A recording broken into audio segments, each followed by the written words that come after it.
Sakit hati Mama Devi. Pagi itu, Bapak Aing melangkahkan kaki ke sebuah minimarket, ditemani suasana ceria khas kesehariannya. Seperti biasa, ia tak pernah melewatkan kesempatan untuk bercengkrama dengan siapapun, termasuk dengan pelayan dan kasir yang menyambutnya hangat. Ia berkeliling, memilih kebutuhan dapur, sambil sesekali melontarkan obrolan ringan. Hingga tatkala tangannya meraih sebotol sirup, percakapan itu berubah arah menjadi sebuah kisah yang menyentuh hati. "Kamu suka minum sirup, nak?" tanya Bapak Aing pada Devi, nama pelayan cantik itu. Pertanyaan sederhana itu sontak membuat Devi terdiam. Matanya berkaca-kaca, bibirnya bergetar. Hening sesaat, sebelum akhirnya ia menjawab dengan suara perlahan.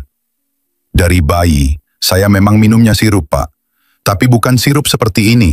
Saya minumnya Orson. Harganya cuma 1.000 kalau di kampung." Bapak Aing sempat mengira itu hanya candaan. Namun, sorot mata Devi yang sendu mengusik rasa penasarannya. Disinilah, seiring keranjang belanja yang mulai terisi, Devi mulai membuka lembaran masa lalunya yang begitu pahit.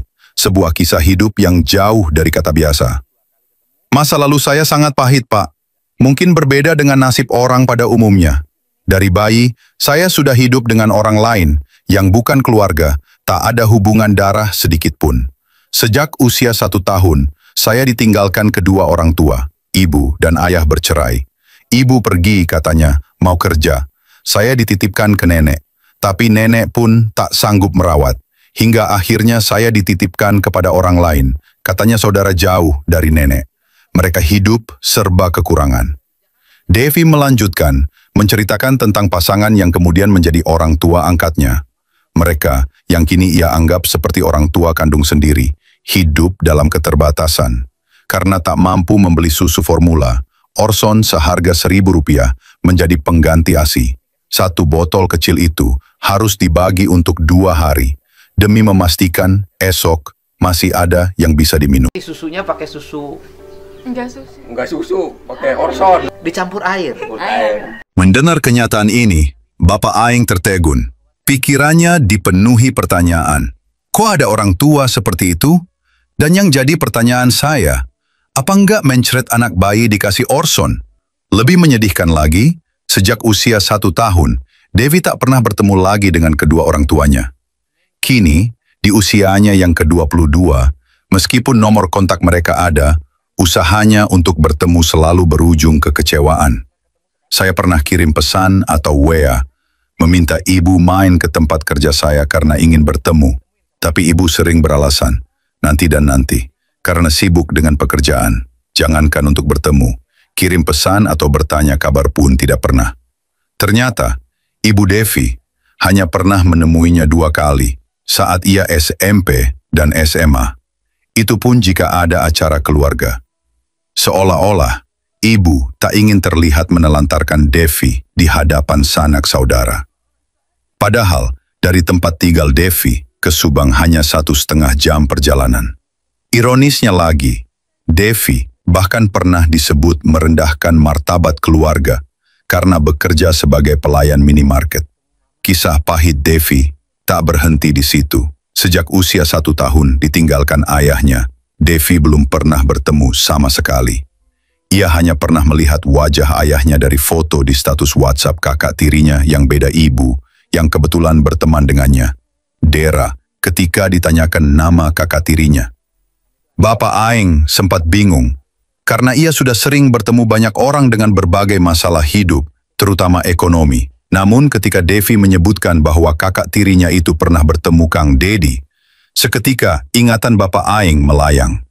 Rupanya, Devi pernah melihat Bapak Aing di status WhatsApp kakak tirinya itu yang bernama Dera.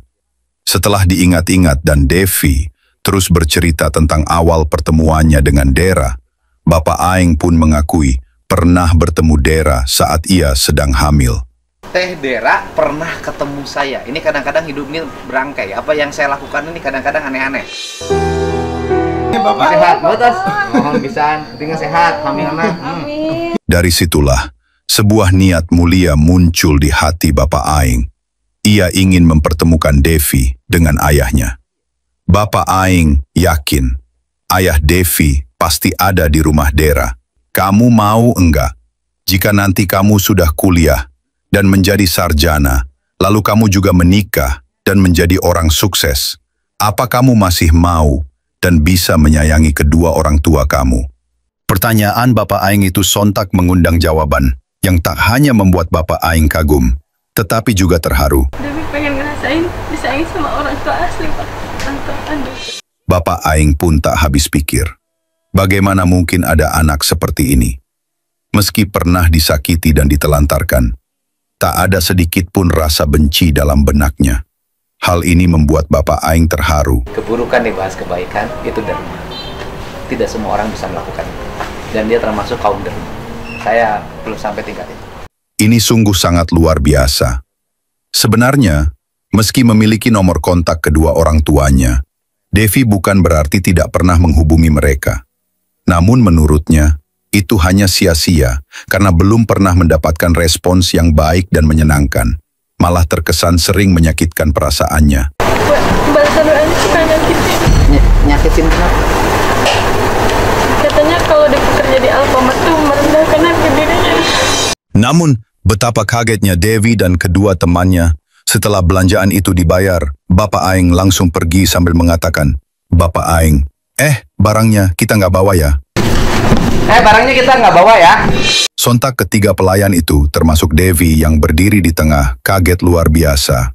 Rupanya belanjaan itu sengaja dibeli Bapak Aing untuk kebutuhan Devi beserta ibu dan bapak angkatnya. Air mata Devi pun jatuh untuk kedua kalinya, membuat hatinya terharu, seolah ada yang lebih menyayanginya daripada kedua orang tua aslinya. Devi langsung meraih tangan Bapak Aing, menciumnya dengan penuh rasa syukur bercampur haru yang tak terhingga. Kisah Devi mengajarkan kita tentang kekuatan hati yang pemaaf. Di tengah luka dan penolakan, ia tetap memilih untuk mencintai dan merindukan, sebuah ketulusan yang luar biasa. Sakit hati Mama Devi. 60 tahun. Dendam tidak membawa kebaikan. Benci tidak membawa kebaikan. Tapi bebaskan hati menyayangi siapapun, walaupun orang itu pernah menyayangi kita. Sayangi orang yang pernah nyakiti kita, karena dia sudah ngajarin hidup dan menjadi guru kita.